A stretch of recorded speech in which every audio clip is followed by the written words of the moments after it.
midsummer in the Backyard Farmer Garden, and your garden is an exciting time.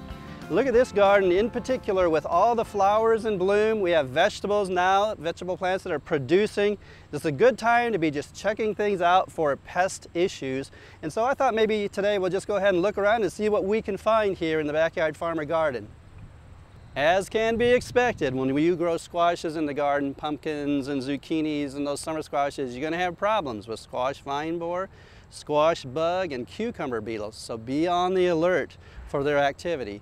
This plant was nicely covered with soil to help secondary roots develop because it has an infestation of squash vine borer at the base. And you ought to also notice on some of the leaves, you're going to find those golden football-shaped egg masses that are squash bug eggs. And at this time of year, you can even look around and you'll probably find some of the squash bug adults. And then also we have cucumber beetles, spotted cucumber beetles that are damaging the foliage as well. But an interesting habit of cucumber beetles is that they have a wide host range. So you're going to find them feeding on squash flowers, a lot of the ornamental flower petals around here. And so a lot of that damage is caused by cucumber beetles. Remember that there may be some caterpillars in the garden as well, sharing in the bounty that's here. And of course we're going to find dill worms or black swallowtail caterpillars on dill, fennel, and carrots. And if they're too damaging, just go ahead and remove them and they'll be okay. There's no need for insecticidal control. And then there's also going to be other caterpillars that you may notice. If they're not doing any extensive damage, do not worry about it. They will reach maturity, pupate, and then they'll be gone. They contribute to the butterfly population around here that makes this so attractive in midsummer. You know, as is typical for midsummer and thereafter toward the latter part of the summer, grasshoppers can be a real issue as they move into garden settings. I've looked here in the garden, it looks great, hardly any grasshoppers. And what really contributes to that is the fact that this whole area has been mowed, and it's been that way ever since the garden was planted. That keeps the populations of grasshoppers far away.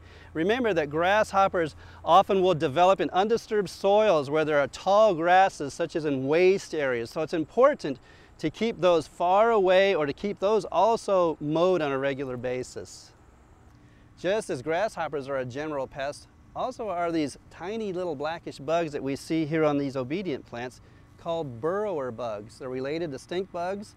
They're usually supposed to be low on the plant, but quite often they'll come to the top and they'll be feeding on the developing seeds in the clusters of flowers. Normally, a few of them are okay, but if it's necessary, go ahead and treat them with something like carbaryl or permethrin as needed, but remember, only spot treatment where they are located. We barely touched on all the insects that are in this backyard farmer garden today, but just like yourself, take a look. There's just going to be so many different kinds and diversities of insects. They're necessary to be here. Remember that there's parasitic wasps, parasitoids, butterflies that all contribute to this whole ecology of the local garden, and they're all dependent upon one another.